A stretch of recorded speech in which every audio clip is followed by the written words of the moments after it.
안녕하십니까.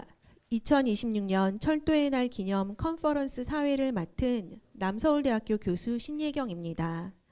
지금부터 2026 철도의 날 기념 컨퍼런스를 시작하겠습니다. Good morning, distinguished guests. I am Professor Shin Ye-kyung of Namseoul University, and I have the honor of serving as the Master of Ceremonies for the 2026 Railway Day Commemorative Conference. It is my great pleasure to welcome you all, and I'd now like to officially begin the 2026 Railway Day Commemorative Conference.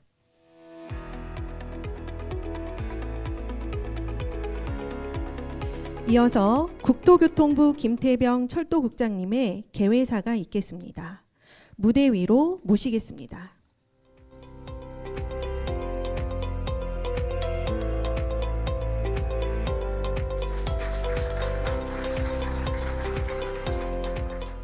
네, 존경하는 각국 대사관 관계자 여러분, 그리고 국내외 철도 유관기관과 산업계 리더 여러분, 그리고 이 자리를 가득 빛내주신 내빈 여러분께 감사드립니다.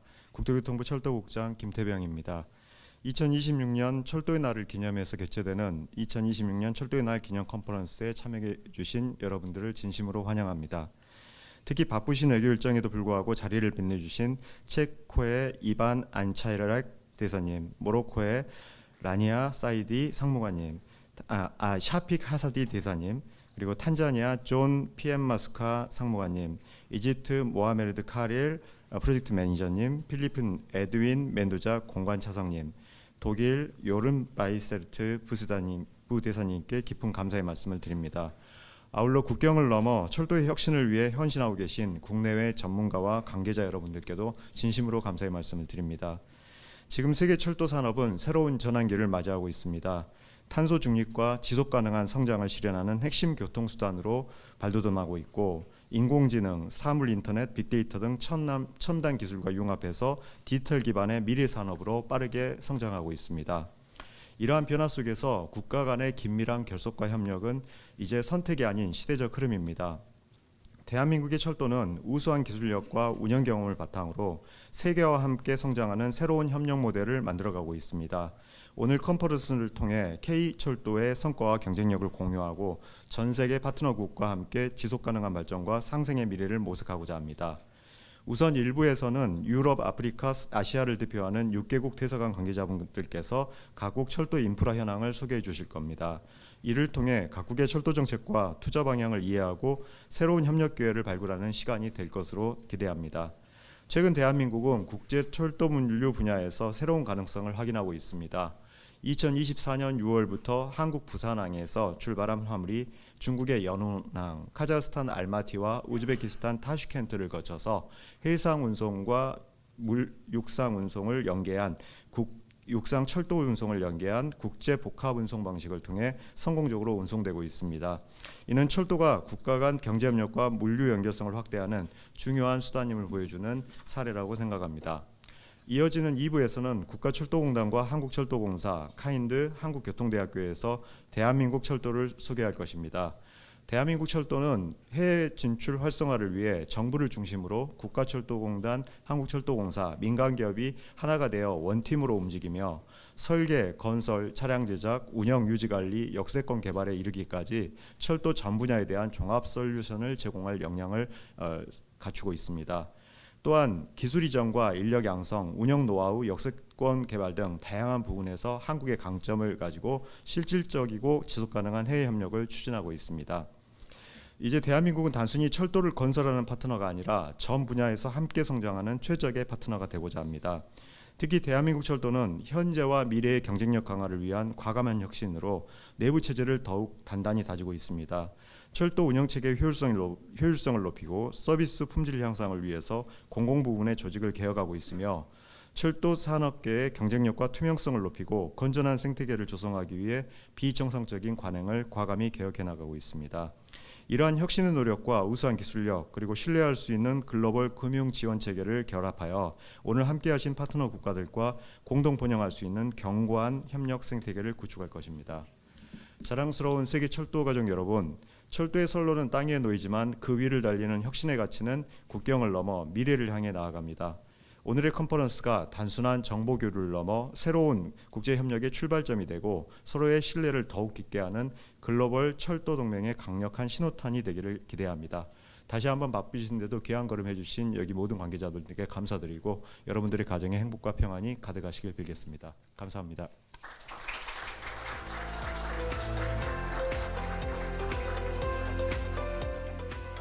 이어서 손명수 의원님의 영상 축사가 있겠습니다. 안녕하십니까. 더불어민주당 경기도 용인시을 국회의원 손명수입니다. 2026년 철도산업발전 컨퍼런스 개최를 진심으로 축하드립니다. 무엇보다 귀한 발걸음을 해주신 체코, 모로코, 탄자니아, 이집트, 필리핀, 독일의 경제참사관님들께 뜨거운 환영의 인사를 전합니다. 저는 국토교통부에서 30여 년 행정 경험을 거쳐서 자타가 공인하는 철도를 사랑하는 철도 덕후입니다.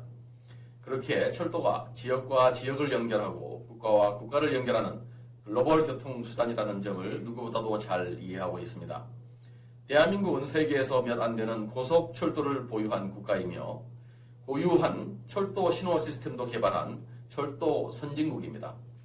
오늘의 논의가 각국의 경험을 교류하고 미래를 향한 견고한 글로벌 철도 협력망을 완성하는 힘찬 출발점이 되기를 기원합니다. 대한민국의 철도 기술이 오늘 참석해 주신 나라들과 파트너로서 철도산업 발전을 함께 만들어갈 수 있기를 바랍니다. 성공적인 협력과 상호 발전을 열렬히 응원하겠습니다. 고맙습니다. 네, 개회사를 해주신 김태병 국장님을 비롯해 축하 영상을 보내주신 손명수 의원님께 다시 한번 감사의 말씀을 드리며 큰 박수 부탁드립니다. 다음으로 기념 촬영이 있겠습니다. 김태병 철도국장님, 국토부 관계자 여러분, 대사관 관계자 여러분, 발표자 여러분께서는 무대 앞으로 나와주시기 바랍니다. 모든 참석자 여러분께서는 정면을 바라봐 주시고 환한 미소 부탁드립니다.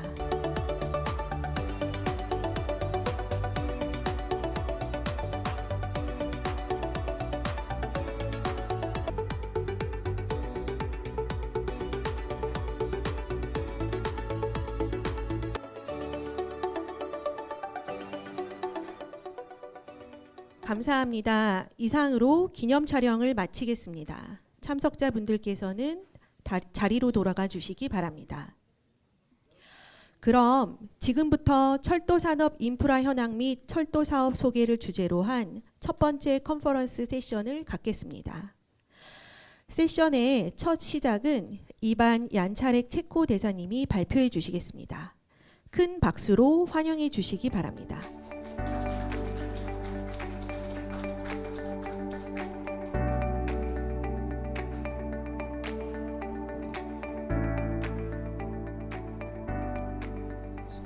Good morning, everyone. Good morning, Mr. Kim, Director General, Ambassador Rafik Said, our Dean of the Diplomatic Corps, ladies and gentlemen, the representative of the Korean rail industry here in Korea. It's a great honor for me to be here at the seminar and be able to present, the overview of the Czech railway infrastructure. I think, well, I'm not an expert, in this area, but I will try my best, that you have an idea what the Czech Republic is going to do about its railway infrastructure that will be capable of the 21st century. So, I will maybe a little bit of a brief of the history of the Czech railway system. As you may see, Czechia is in the Central Europe, and it's the one part of the which was for many years, very solid railway infrastructure in the country.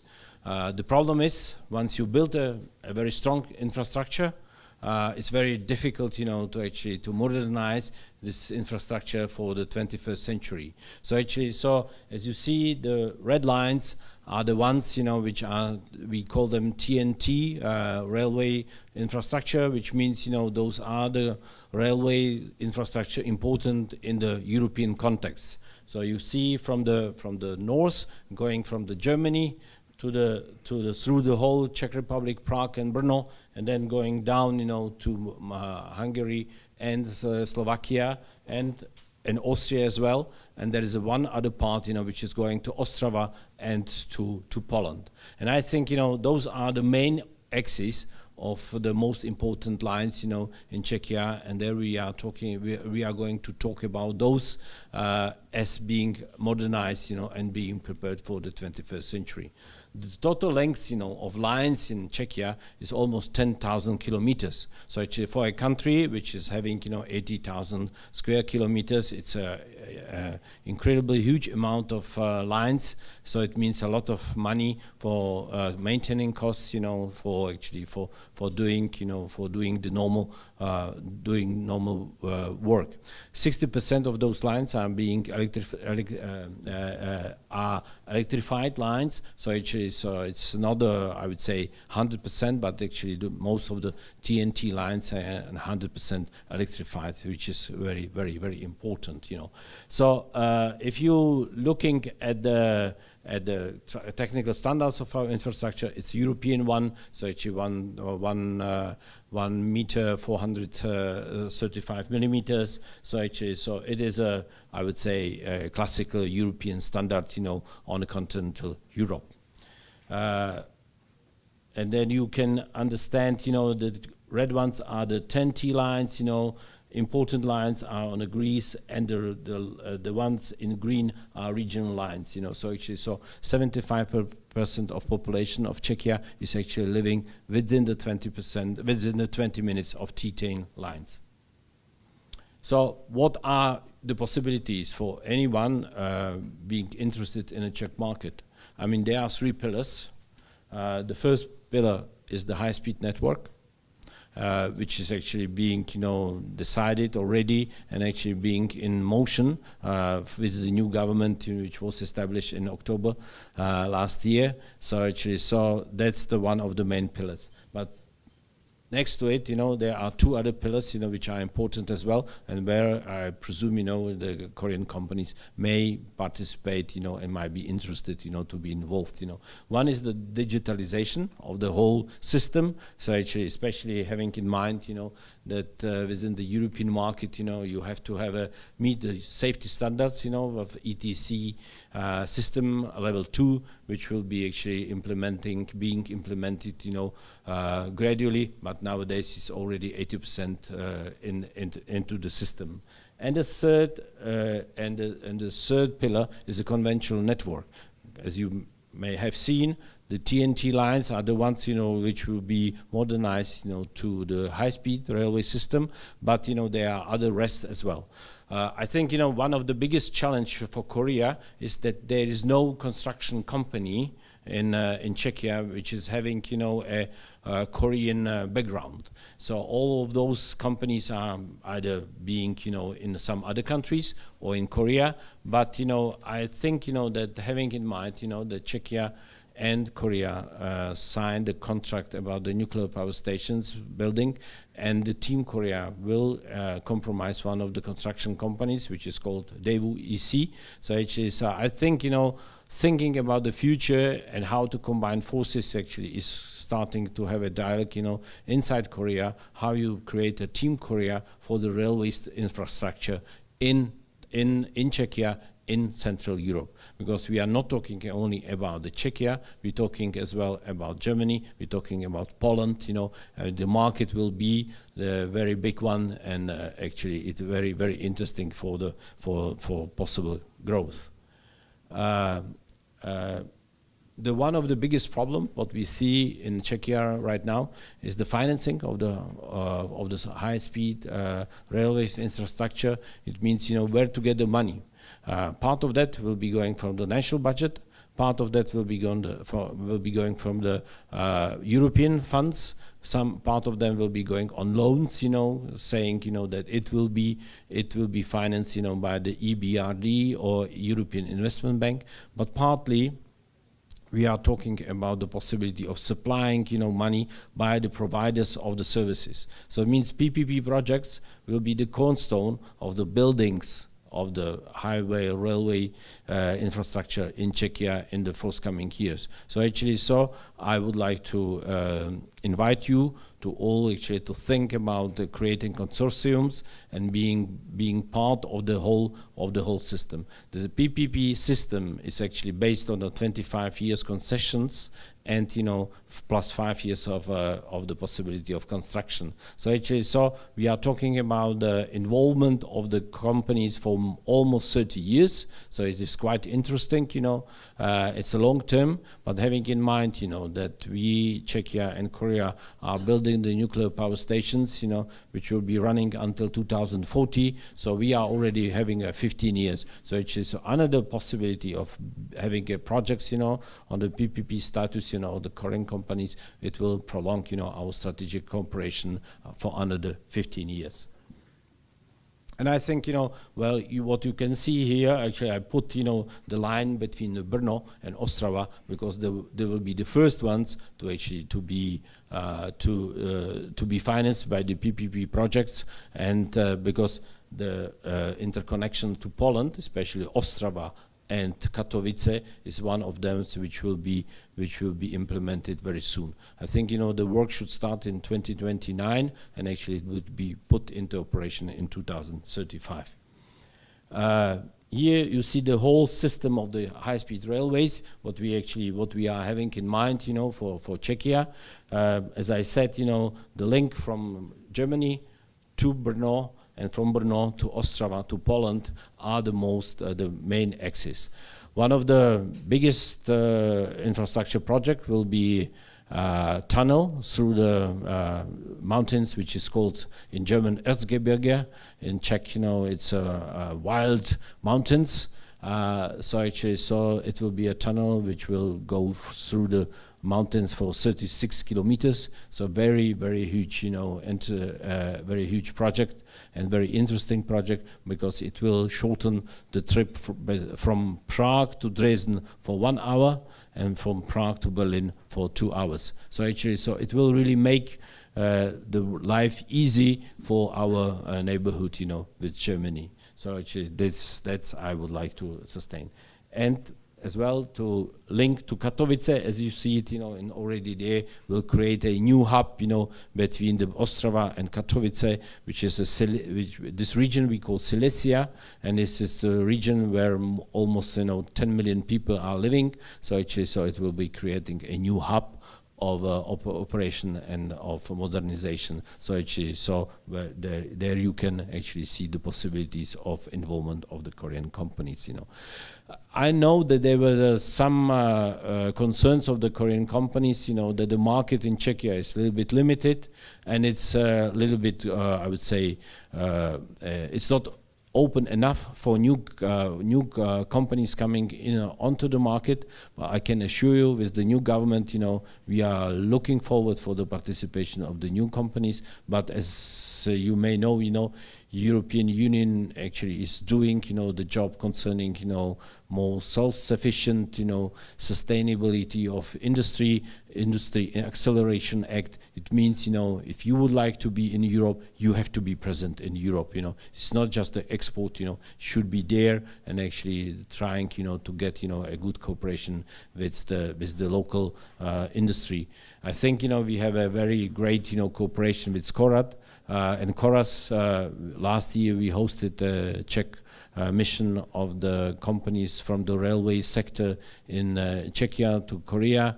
Škoda Transportation, Bonatrans, are very, very good companies, which are interested to have a very good cooperation with your companies here, and they're working on the different levels, of cooperation.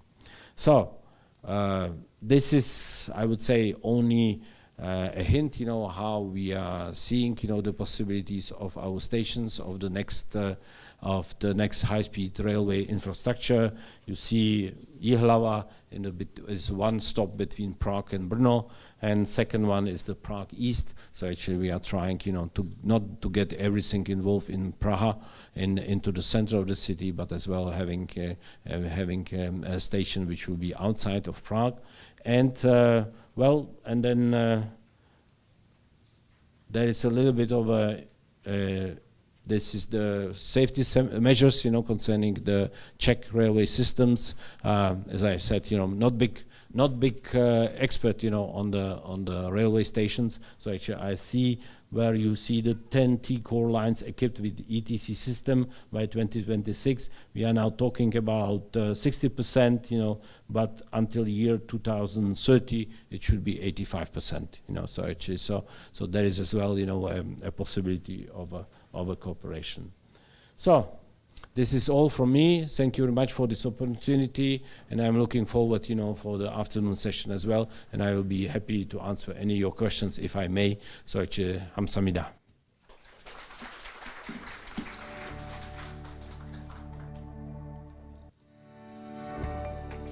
네, 이반 얀차렉 대사님의 좋은 말씀 감사합니다. 이어서 라니아 사이디 모로코 상무관님이 발표해 주시겠습니다. 큰 박수로 환영해 주시기 바랍니다.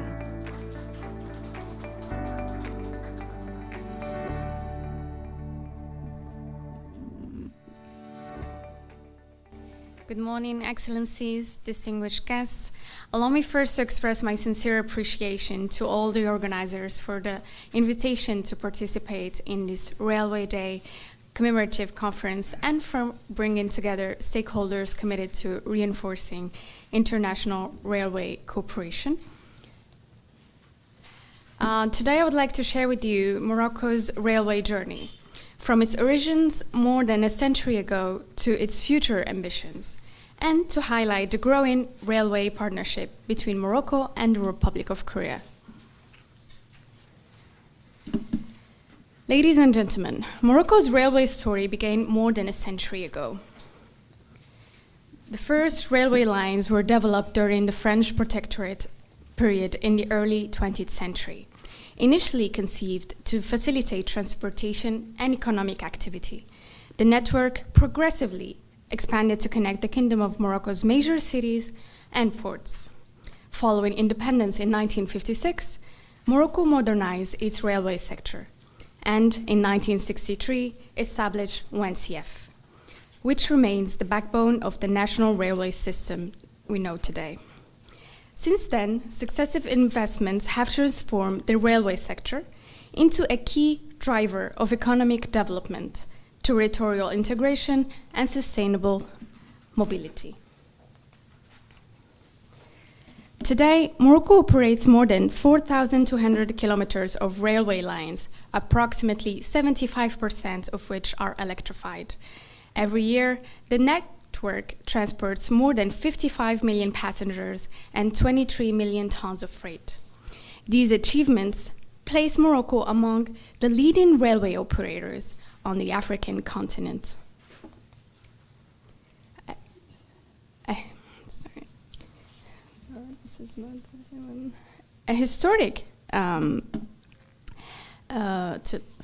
Today, under the vision of His Majesty Mohammed VI, Morocco is entering a new chapter of railway development.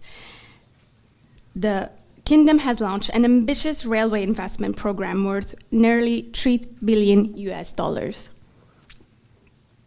This program includes the extension of the high-speed line from Kenitra to Marrakesh, the development of metropolitan rail systems in major urban centers, modernization of existing infrastructure, and the acquisition of a new fleet of 168 trains. These investments will also support Morocco's preparation for the 2030 FIFA World Cup, which Morocco will proudly co-host. However, Morocco's ambitions go beyond infrastructure. Morocco is not simply expanding its railway network. Morocco is building a railway industry. Through the Morocco Train Industry Cluster and dedicated industrial platforms such as Bingrir and Zenata, Morocco is developing an integrated ecosystem encompassing manufacturing, maintenance, research and development, innovation, and specialized training. Our objective is clear: to position Morocco as a leading railway and mobility hub serving Africa and beyond. To support this ambition, Morocco has adopted a modern investment charter offering transparent and performance-based incentive for investors. Combined with stability, world-class infrastructure, comparative renewable energy, and access to more than 2.5 billion consumers through our network of 100 free trade agreements, Morocco offers an attractive platform for long-term industrial investments. This brings me to the second part of my presentation. The railway partnership between Morocco and the Republic of Korea has entered a particularly promising phase. A major milestone was reached last year with the signature of a historic agreement between UNCF and Hyundai Rotem. Valued at approximately $1.5 billion, the contract covers the supply of 110 double-deck electric trains, representing one of the largest railway contracts ever awarded in Morocco and a historic contract for Hyundai Rotem. This partnership also includes a long-term maintenance component valued at approximately $487 million over a period of 20 years, covering a fleet of 440 railway cars. Beyond its scales, what makes this project particularly significant is its strategic dimension. It supports Morocco's preparation for the 2030 FIFA World Cup, the deployment of future metropolitan rail services, and most importantly, the strengthening of local industrial capabilities through technology transfer and industrial integration. For Morocco, this is precisely the type of partnership we seek, not merely a supplier-client relationship, but a long-term partnership built on shared expertise, local value creation, skills development, and co-development. Korea is globally recognized for its technology and industrial know-how. Morocco offers a strategic gateway connecting Europe, Africa, and the Atlantic, supported by a competitive industrial platform and a rapidly expanding railway market. Together, these strengths create exceptional opportunities for co-development. I am particularly pleased to see cooperation expanding not only between operators, but also between industrial ecosystems, including UNCF, Hyundai Rotem, Korai, Koras, and the Morocco Train Industry Cluster. This evolution reflects a transition from traditional cooperation toward genuine industrial partnership. Ladies and gentlemen, before concluding, I would like to invite you to discover a video prepared specifically for today's event and publicly shared for the first time.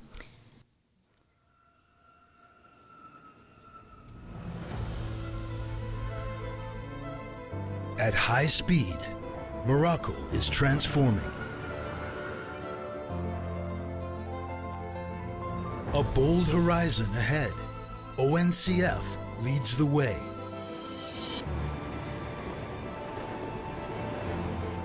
At the heart of this momentum, a redefined mobility for a faster, greener, more connected Morocco.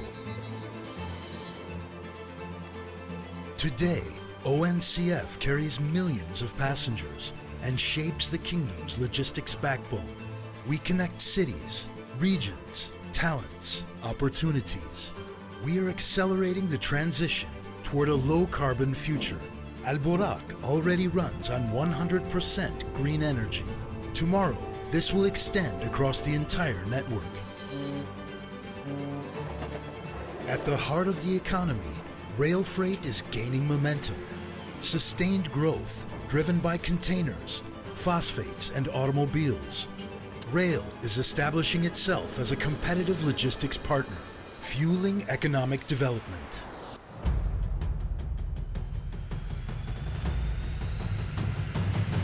Destination 2030, an extraordinary undertaking. 96 billion dirhams of investment to build the mobility of tomorrow.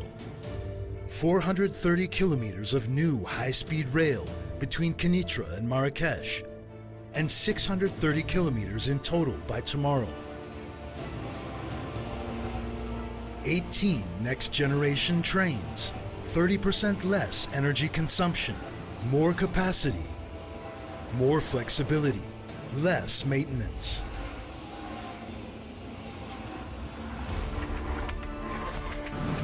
On regional lines, a new generation of intercity trains. Faster, futuristic in design, a connected experience.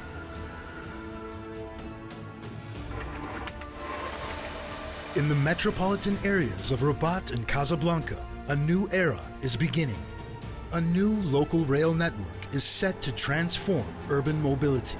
110 double-decker trains, a train every 15 minutes. Daily commutes transformed.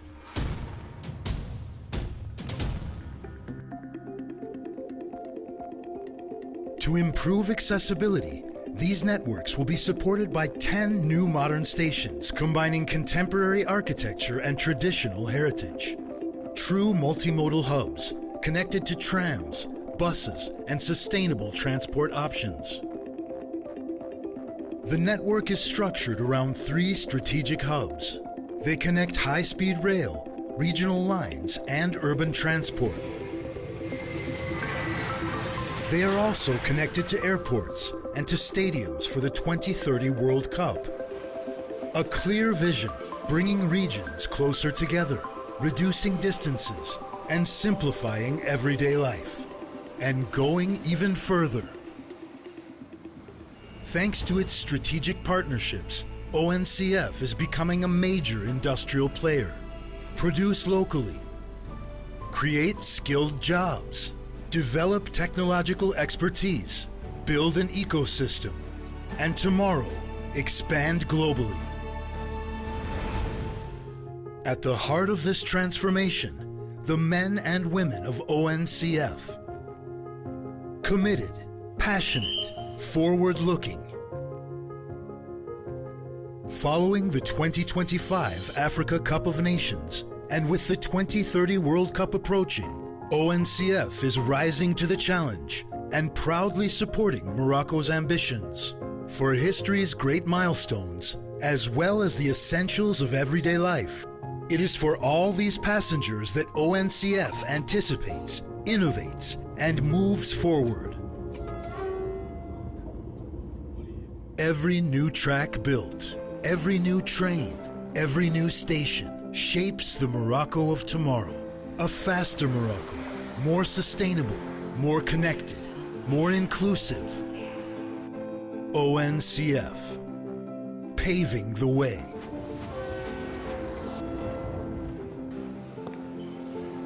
Our mission, our pride.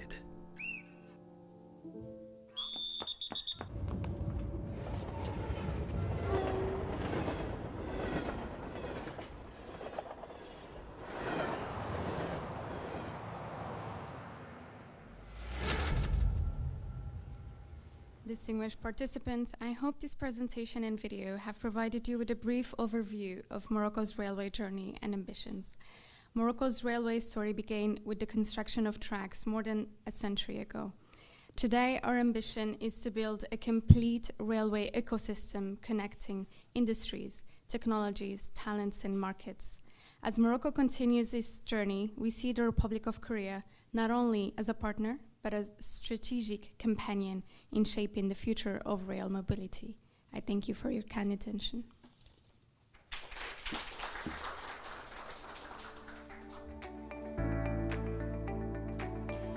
네, 라니아 사이디 상무관님의 좋은 말씀 감사합니다.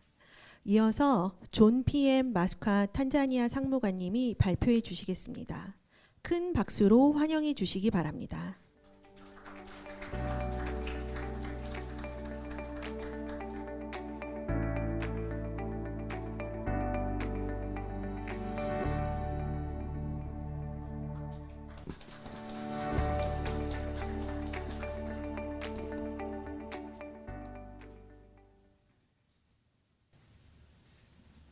Good morning, Your Excellency Kim Tae-byung, Assistant Minister for Railway, His Excellency Shafiq Rashad, the Ambassador of Morocco and the Dean of Diplomatic Corps, Excellencies, Ambassador, industry leaders, ladies and gentlemen, once again, good morning. It's a pleasure to be here to give a brief presentation about Tanzania railway industry. I'm told that we are given a few minutes to do the presentation. I'll try to touch some highlights with regards to the development of the railway industry in Tanzania, as well as some opportunities that are there. So Tanzania is located in East Africa. It has about 1 million square kilometers and around 70 million people. And it borders, as you can see, 8 countries, including Uganda, Kenya, DR Congo, Zambia, Malawi, and Mozambique. But among these countries, 6 of them are landlocked, or rather land-linked. This region is characterized by abundant natural resources, but it is also challenged by inexistence of railway connection, reliable roads, and hence hindering physical integration. Therefore, Tanzania remains the major gateway to these countries, SADC and COMESA. So working with Tanzania gives you a way to all these other countries. Touching a base on Tanzania-Korea relations, these countries have had bilateral relations for the past 34 years, and we started with high-level exchanges, as you can see. And in 2024, our president visited Korea for official visit, as well as Korea-Africa Forum. Further, Tanzania and Korea have strategic partnership. Today, we have 5 major agencies in Tanzania, that is KOICA, KOTRA, KOFI, Korea Exim, and KISA. But Tanzania also benefits from KOICA grants, as well as from EDCF loans, as you can see. But in terms of bilateral agreements, we are now working in progress with double tax agreement in investment and also in economic partnership agreement. And we have a number of MOUs in strategic sectors like blue economy, critical minerals, and infrastructure. So these are some of the flagship projects that we have between Tanzania and Korea. We have the Malagarasi Bridge, EDCF funded, but we also have Tanzanite Bridge, and we have standard gauge railway, where we also obtained part of the funds from Korea Exim. And under this, we have companies like SSRST and Corail and other companies working in Tanzania. So I can skip that. That basically touches the East Africa community and how important is Tanzania, as well as the due to the geographical location. But what is important here, as I mentioned before, is the existence of railway connection and poor roads infrastructure, which makes the transportation costly and with low reliability. That shows cargo served from different countries or go through Tanzanian port, of which almost 40% of that cargo go through Dar es Salaam port. So what are the opportunities in railway development in Tanzania? Before the standard gauge railway, Tanzania had 2,700 kilometers on the meter gauge railway for central, northern, and southern corridor. And we also have the Cape gauge of 1,860 kilometers from Tanzania Railway, Tanzania-Zambia Railway. And the standard gauge under construction is almost 4,752 kilometers. And definitely due to the different challenges, including technological backwardness, inefficiency, high cost, and unreliability, that has made us to transform to standard gauge railway. So the status of SGR construction in Tanzania, basically we have like two main phases, and we divided each phase in a number of lots. As you can see, we have lot 1 up to lot 5 from Dar es Salaam to Mwanza, of which Dar es Salaam to Morogoro and also lot 2 Morogoro to Makutupola are already completed, and it is now operational. We see a lot of positives in that particular project. For phase 2, this is from Tabora to different locations, but it is almost 1,685 kilometers. And this also includes the nearby countries. When I mentioned that Tanzania is connecting to these countries, this particular phase will also touch base on that. So what are the other opportunities? We have a number of opportunities, starting from the central corridor construction. Here we are talking about the railway infrastructures, whereby a number of companies will be involved, and a number of industries, including those providing cement, sleepers, and also other materials. But also provision of rolling stocks. That's where the companies like Hyundai Rotem, SSRST, Woojin, and other Korean companies can come in. But we have also opportunities for operational maintenance and railway services, whereby things like workshops, depots, etc., are also involved. We are also constructing new railways, the intercity and the regional. I've given some examples over there from Twara to Mbamba Bay, which is 1,000 kilometers, from Tanga to Arusha, which is 1,028 kilometers, Kaliwa to Mpanda, and Isaka to Rusumo to Kigali, which is 538 kilometers. But we have also major cities like Dar es Salaam and Dodoma that we want to decongest. You can see a lot of opportunities in that particular area as well.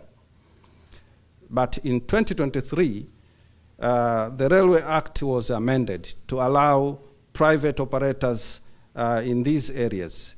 So Korean companies are also invited to participate in that business sector. We have also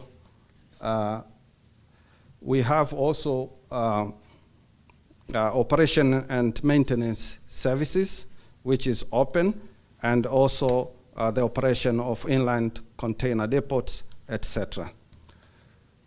So touching the base on international cooperation, Tanzania and Korea have significantly strengthened railway cooperation in recent years. Tanzania Railway Corporation and Korail signed an MOU in 2024 to work in different areas, including technical cooperation, capacity building, etc. But we are also cooperating in in SGR projects, whereby the supervision and technical advisory role is done by different companies, including Corail. But Tanzania also is in the process of establishing the Railway Training Institute. And we need to exchange the railway expertise and best practices. So what are the future cooperation endeavors? The goal here is to support Tanzania to become East Africa logistical hub. And under this, we want to improve our operational efficiency. We want to build local railway expertise. We need to support long-term sustainability and the future of SGR, but we need to facilitate the future cooperation in terms of technology, signaling, and other logistical stuff. So this is one of the typical example of the international cooperation we are doing with Corail. And as you can see, those 5 areas, including feasibility study, consulting, rolling stock, operational and maintenance, and training session for personnel, which of course is contributing a lot in Tanzania's railway industry development. So why Tanzania? As a summary, Tanzania is strategically located by bordering those 8 countries, of which 6 of them are landlocked. We have access to East African Community, SADC, and COMESA market. We have the Africa Free Trade Area opportunities. We are talking about 1.3 billion people with a combined GDP of 3.4 trillion. And Tanzania has stable and predictable investment policies for collaborative partnership. Other collaboration opportunities include R&D, development of master plans, capacity building for local professionals, and international cooperation. And when you look at the 2030 railway transport outlook, Tanzania is favored because the rail passenger is expected to grow by 4.8 per annum. You have rail freight, which is 3.9, and also the container volume, which will continue to grow with around 4%. In all, resources remain key in meeting the infrastructure challenge, whereby innovative financing mechanisms such as infrastructure bonds, PPP, EPC plus F is expected to alleviate us from there. And I'm happy to see important stakeholders in the room like Kind, Molit, and other companies, as well as Chorus, the organizer, that can contribute in this industry development. So attached there, we will have the QR codes that can give you more information as far as Tanzania railway industry is concerned. With that, I thank you very much. Kamsamida.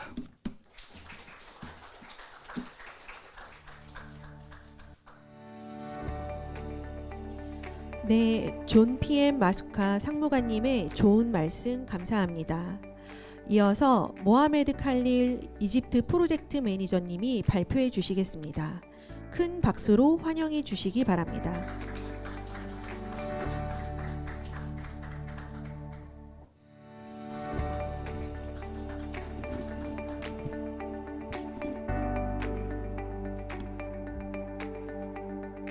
Your Excellencies, ladies and gentlemen, good morning.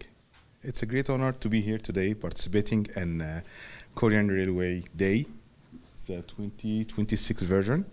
I'm me, Mohammed Khalil, and I'm here representative of Egypt today.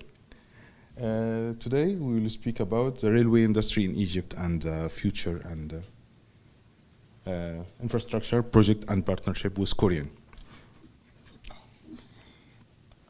So, Egypt. Egypt is not a country. It's a strategic gateway connecting 3 continents, Africa, Asia, and Europe, with 100 million people, and the Suez Canal also is carrying 12% of world trade, and economy is growing. Egypt is one of the most dynamic markets in region. So ENR, the backbone of our transport system in Egypt, was first established in 1851, making it the first railway in Africa and the Middle East. Today, it operates about 9,570 kilometers of tracks, 705 stations, and it carries about 550 million passengers per year, with 940 daily trains. ENR now is under modernization. We have some new General Electric locomotive, about 220 new locomotives, and over 977 new passenger cars, and also 6 luxury Talgo trains connecting our major cities. And it also connects and links 23 governorates of Egypt, starting from Alexandria in the north to the High Dam in south, and even a strategic logistic corridor connecting the Red Sea and the Suez Canal and Nile Valley to the Mediterranean and Upper Egypt. For electric transaction and HSR, so there are many electric traction here in Egypt: Metro line number 1 and 2 and 3, and the LRT, and the monorail, which was already on operation last month. Also, Egypt now is building a largest high-speed rail network in Africa, with 2,000 kilometers across 3 lines, with 60 stations, and a top speed of 250 kilometers per hour, and total investment exceeding $23 billion. The fleet, as you can see, this one is Vectron and Zero and Velaro, and their speed, and one of them is a freight locomotive. And this is a network that it will cover. Yes, for the expansion, yes, this is projects which are under construction. The metro line number 4 is under construction, and metro line number 6 is in design stages. Phase 3 and 5 from LRT is under construction. Also, Abu Qir Metro was under construction, and Tramaram also. All this project was under construction, which is making the transportation, electrified transportation in Egypt, in going for a new innovation. So now the aim of Egypt is to be we need to make Egypt to be a hub for manufacturing the railway. So we are trying to make it as a hub for manufacturing the railway components. So we have CIMAV. It's an old company which was started to make rehabilitation for railway cargoes, and also we have now NERIC with partnership as a technical partner with Hyundai Rotem. Also, we have a Suez Steel, which is a first rail mill in Egypt and in Africa for production for rail, and also Vostalben, and it made a partnership with ENR recently and start production. For Egyptian and Korean railway partnership, we have Korean and Egypt have built a railway partnership worth about $1.47 billion and growing. In 2021, Egypt and Korea signed a $650 million memorandum of understanding to localize rolling stock production. And the same year, Hyundai Rotem was awarded $110 million signaling contract to Nag Hammadi to Luxor Line. In 2022, the largest signal railway deal in our history was signed, $656 million between NAT, Hyundai Rotem, and NERIC for 40 trains, 32 cars for Cairo Metro Line 2 and 3. Hyundai Rotem shares is $563 million, produced locally with NERC in Egypt. In 2023, Korea's EDCF fund provided $460 million to finance this purchase, and an additional $251 million for Luxor and high dam signaling upgrade.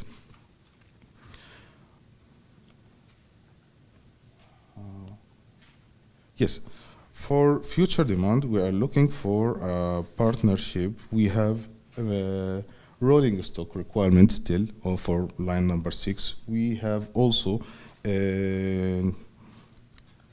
some partnership like through KOICA and KGSP. We are building a human capital, training the next generation of engineers, so it will provide a big and more ambitious future for cooperation, for human cooperation between the two countries. Also, Egypt has a vision of 2030, okay? So the Egypt vision is railway to be at the heart of a national development strategy.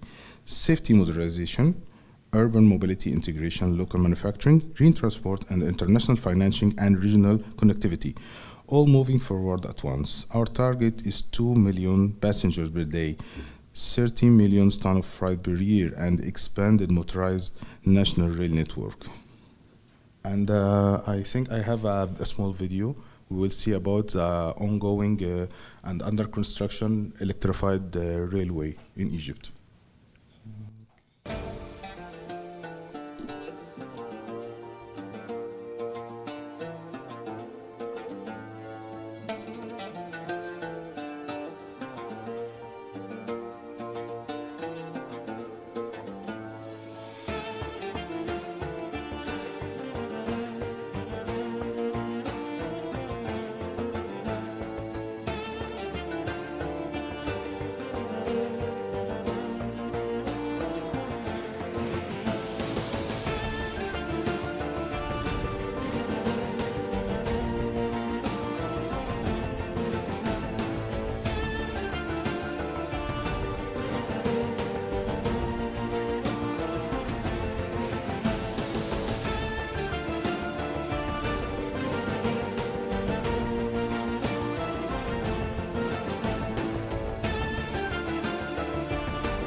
That's all. Thank you.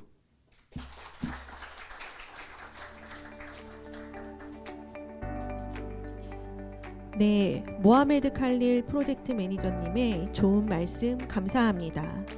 이어서 에드윈 길큐 멘도자 필리핀 공관 차성님께서 발표해 주시겠습니다. 큰 박수로 환영해 주시기 바랍니다.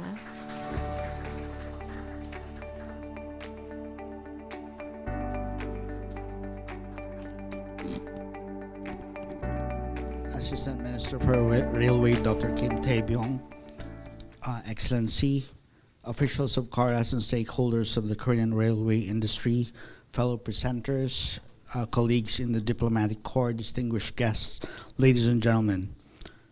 Today I would like to present the Philippines rail sector as a story of delivery, integration, and readiness for the next generation of mobility. Across our flagship projects, the government is steadily converting long-term plans into visible civil works, operational transition, and bankable public-private partnership structures.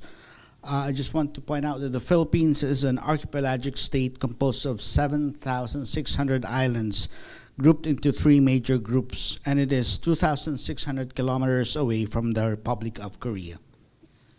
So the Philippines railway industry is currently in a high-intensity transition phase, shifting from the rehabilitation of legacy systems to the full-scale construction of a 1,120.65 kilometer high-capacity network. To address historical bottlenecks, the Philippine government made recent reforms, including the passage of the Accelerated and Reformed Right-of-Way Act, effective last October 2025, which overhauled land acquisition by project proponents by standardizing market valuations and having subsurface rules that allow priority projects to proceed at depths as shallow as 18 meters. Second, the government also established the flagship Project Management Office, which improved decision-making by decentralizing the approval of variation orders and interim payment certificates, thereby having faster financial payments to contractors. As to the status of the major flagship projects, the first one is the Metro Manila Subway project, which remains our most important urban transport undertaking. As of March 2026, right-of-way acquisition has reached 83%. Construction progress stands at 27%. The project is targeted for full operation by 2032 with a high-priority train demonstration sometime in 2028. The North-South Commuter Railway project is also advancing in both infrastructure and operation fronts. For the Malolos-Tutuban segment, right-of-way acquisition has reached 99%, while 73.6% of affected families have already been relocated.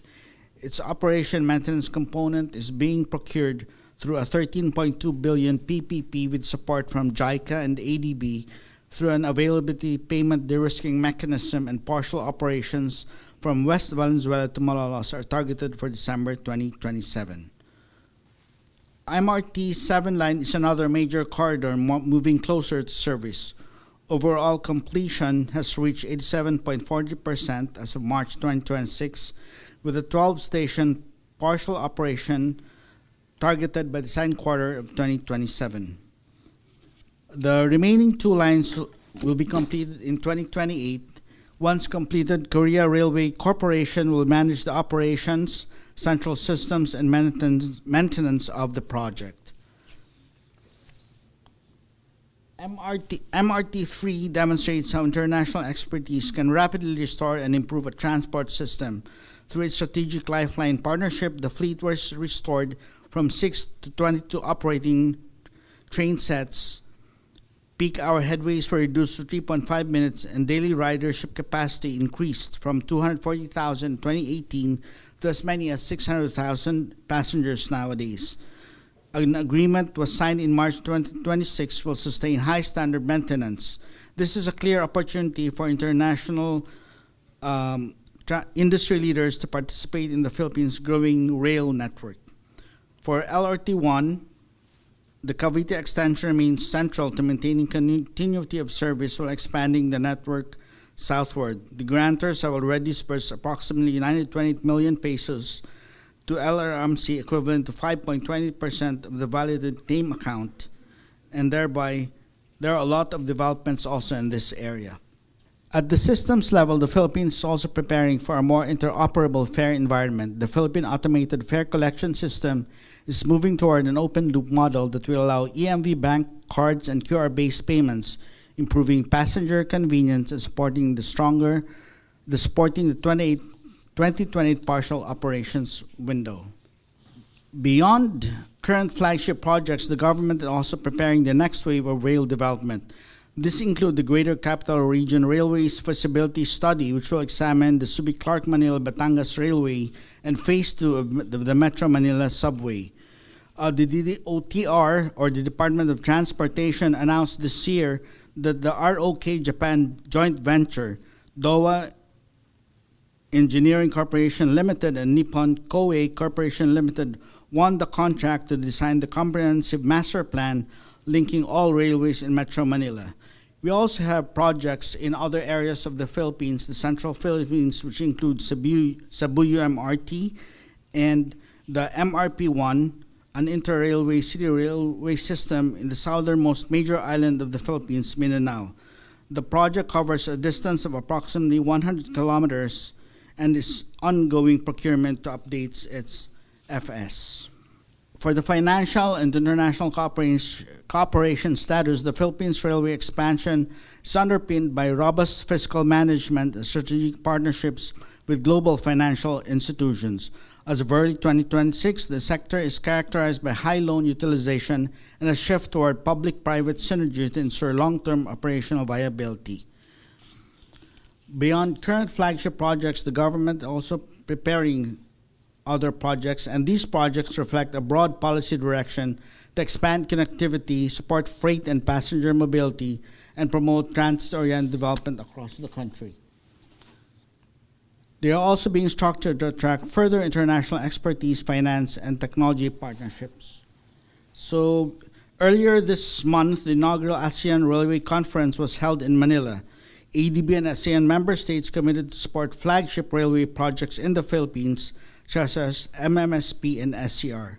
There are also urgent calls for international investors for ASEAN member states to expedite railway projects and improve the overall transport system. Finally, there is a focus on the Philippine Railway Institute for Workforce Development. As a conclusion, what is most significant is that the Philippines is not only building railways, it is building a rail ecosystem. That ecosystem combines infrastructure delivery, loan utilization, public-private partnership-based operations, fare system modernization, and long-term maintenance planning. For international partners, this creates opportunities to participate in engineering, rolling stock, systems integration, operations, maintenance, finance, and digital mobility solutions. In short, the Philippine Rail Program is moving from construction-heavy expansion toward a more mature model of sustainable, partnership-driven operations. Thank you.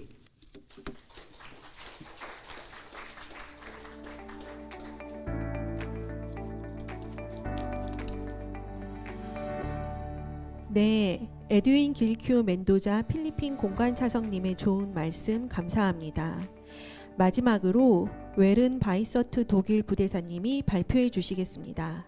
큰 박수로 환영해 주시기 바랍니다.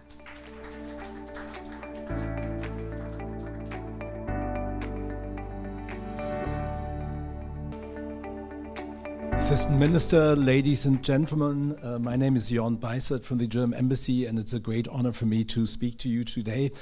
I'm going to talk a little bit about the German railway industry, and then I will talk about opportunities for cooperation with Korean companies in that field.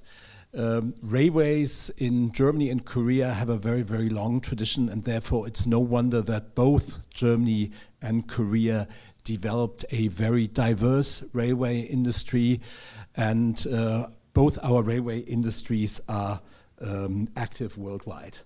On this slide, you see one of the a compilation of some of the major players in the German railway industry. You'll see very famous names like Siemens, like Vossloh, like Voith. It's simply to illustrate that we have a very competitive railway industry which is really active worldwide. And when listening to the presentations of my predecessors, I was happy to see that we're involved in all of these countries. Czechia being a neighbor and a close partner, so some of the railway projects the Czech ambassador talked about are actually common projects where we and Czechia work together. With Tanzania, we have a very long traditional historical relationship, and also more recently, for example, German companies have been providing rolling stock to Tanzanian railways. In Morocco, let's say the French aspect is a little bit clearer, but German companies are also involved in signaling and other projects. I really like the video from my colleague from Egypt because I could see some of Siemens products in that very prominently, and also in the Philippines where their consulting plays a role, and signaling is also another factor. So what I want to say is we are really active worldwide, and considering the complexity of many railway projects. This is, of course, not things one single country can do, and I think the German railway industry outside in the world is really open for cooperation, and also open for cooperation with Korean partners.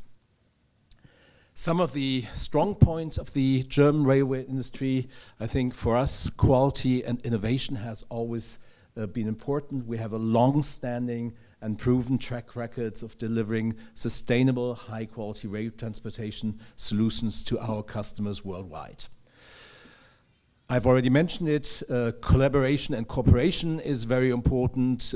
When being active in the world, the German industry is open for collaboration with partners from all over the world, from the countries where the projects are implemented, and also for cooperation with other international railway industries. And then reliability is also something we treasure.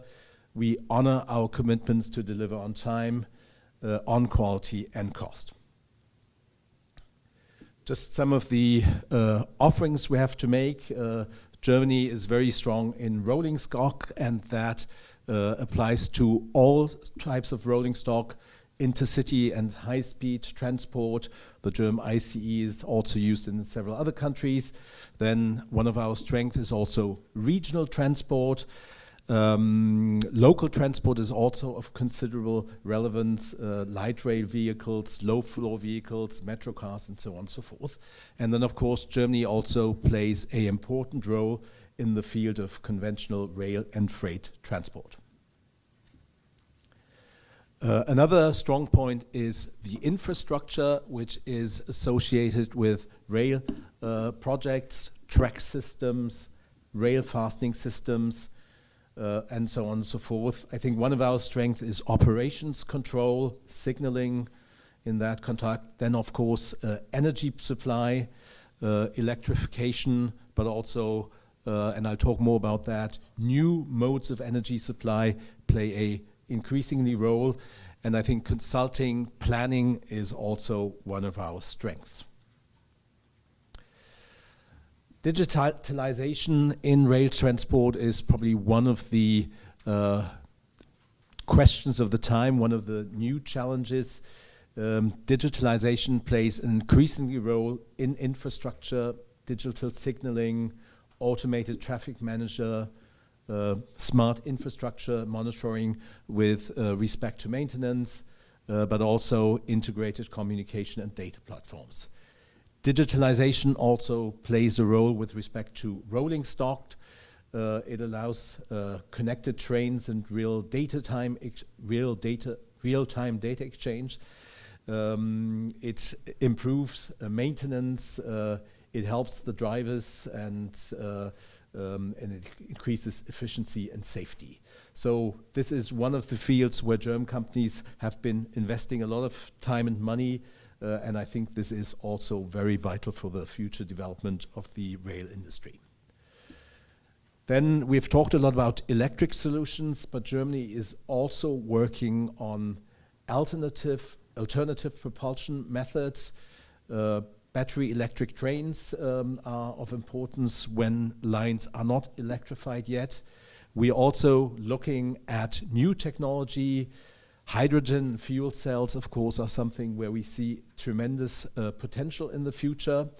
There are also a couple of hybrid and transitional technologies we're looking into.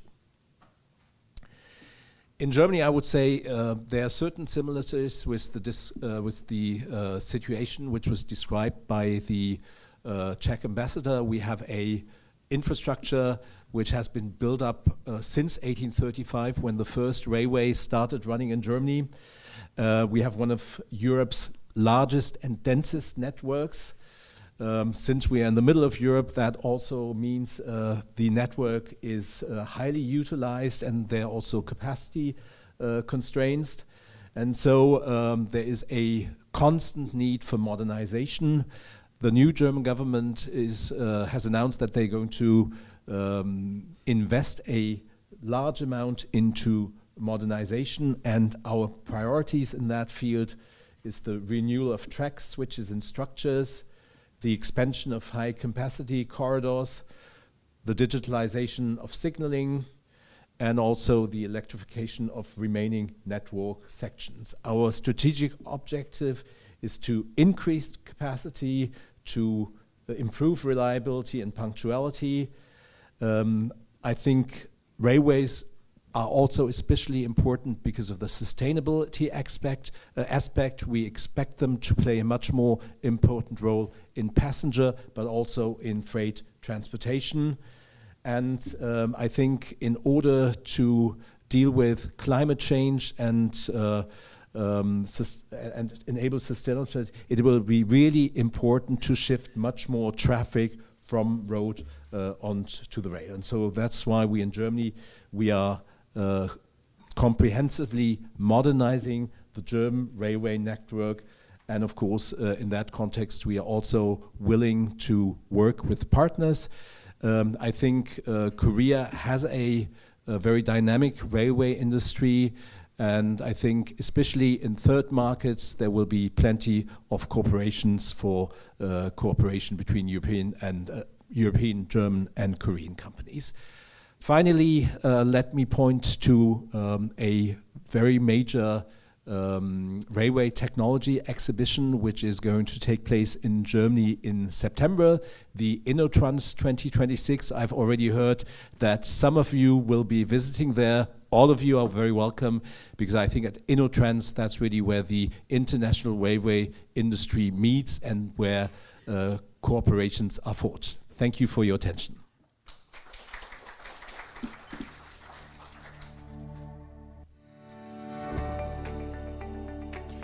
네, 웨른 바이서트 부대사님의 좋은 말씀 감사합니다. 지금까지 6분의 해외 귀빈 발표를 통해 각국의 철도산업 인프라 현황과 발전 방향에 대한 생생한 이야기를 들어보았습니다. 체코, 모로코, 탄자니아, 이집트, 필리핀, 그리고 독일에 이르기까지 서로 다른 환경 속에서도 철도라는 공통의 미래를 향해 나아가고 있는 각국의 정책과 비전을 한자리에서 확인할 수 있는 뜻깊은 시간이었습니다. 귀한 발표를 해주신 6분의 발표자께 다시 한번 큰 박수로 감사의 마음을 전해주시기 바랍니다. 이상으로 첫 번째 세션을 모두 마치겠습니다.